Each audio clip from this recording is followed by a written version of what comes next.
இயேசு கிறிஸ்துவின் பரிசுத்த நாமத்தில் உங்களை அன்போடு வாழ்த்துகின்றேன். கிறிஸ்துவுக்குள் பிரியமானவர்களே, காலத்தின் கடைசி வேளையும் தீர்க்க தரிசனமும் என்கிற தொடரின் வழியாக வெளிப்படுத்தின விசேஷம் 12ஆம் அதிகாரத்தின் சம்பவங்களை நாம் படித்து வருகின்றோம். வலு சர்ப்பம் என்ற தலைப்பின் கீழாக. அப்பொழுது வேறொரு அடையாளம் வானத்திலே காணப்பட்டது. 7 தலைகளையும் 10 கொம்புகளையும் தன் தலைகளின் மேல் 7 முடிகளும் உடைய சிவப்பான பெரிய வலு சர்ப்பம் இருந்தது. வெளிப்பாடு 12:3 நாம் வாசிக்கின்றோம். அந்த பெண்ணிற்கு பிறகு காட்டப்படுகிற 2வது அடையாளம் ஒரு வலு சர்ப்பம். இந்த வலு சர்ப்பம் எதை குறிக்கிறது? ஒரு சில வசனங்களுக்கு பிறகு இந்த வலு சர்ப்பம் சாத்தான் என்ற அடையாளம் காட்டப்படுகிறது. வெளிப்பாடு 12ஆம் அதிகாரம் 9.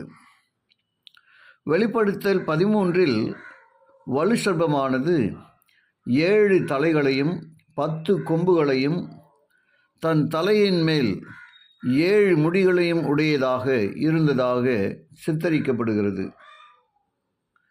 வெளிப்படுத்தல் 17இல் ஒரு மிருகம் இதே போல் 7 தலைகளையும் 10 கொம்புகளையும் உடையதும் சிவப்பு நிறமுள்ளதாகவும் இருந்ததாக வருகிறது.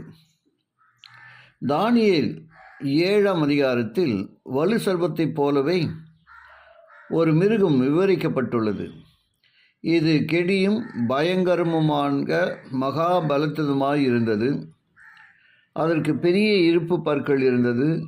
மேலும் அதற்கு 10 கொம்புகள் இருந்தது என்று சொல்லி நாம் வாசிக்கின்றோம். ஒவ்வொரு மிருகமும் இது போன்ற தோற்றத்துடன் உள்ளன. அவை அனைத்தும் வலு சர்ப்பம் போல, அதாவது சாத்தான் போல காட்சி அளிக்கின்றன. தானியேல் 7இல் உள்ள இந்த 10 கொம்புகளை கொண்ட மிருகம் ரோமை சுட்டி காட்டுகிறது. அதை நாம் நினைவில் கொள்ள வேண்டும். தானியேல் 7ஆம் அதிகாரம் 23வது வசனத்தில். எனவே இந்த மிருகம் வருகிற ஒவ்வொரு முறையும் அது ரோமை குறிப்பதாக நாம் அறியலாம்.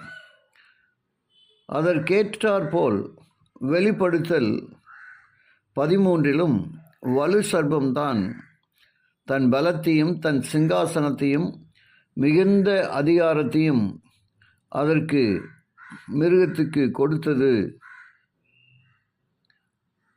அது நிமித்தம் பூமியிலுள்ள யாவரும் வலு சர்ப்பத்தை வணங்குவார்கள் என்றும் வெளிப்பாடு 13:3-4 நாம் வாசிக்கின்றோம். வெளிப்படுத்தல் 12இல் உள்ள இந்த தீர்க்க தரிசனத்தின் மறைப்பொருளை நாம் கேட்டு வருகிறோம். தொடர்ந்து நாம் ஜெபத்தோடு இவர்களை சிந்திக்க தேவன் கிருபை செய்வாராக. ஜெபிப்போம். கிருபையுள்ள நல்ல பிதாவே, உமக்கு நன்றி சொல்லுகிறோம். இது கடந்த நாட்களெல்லாம் கன்னிமணி போல பாதுகாத்து தேவனுக்கு துதிகளை நாம் ஏறெடுப்போம். இந்த நாளிலும் உம்முடைய வார்த்தைகளை கேட்டு ஒவ்வொருவரையும் ஆசீர்வதியும். இயேசுவின் வழியாக ஜெபிக்கிறேன் நல்ல பிதாவே. ஆமென்.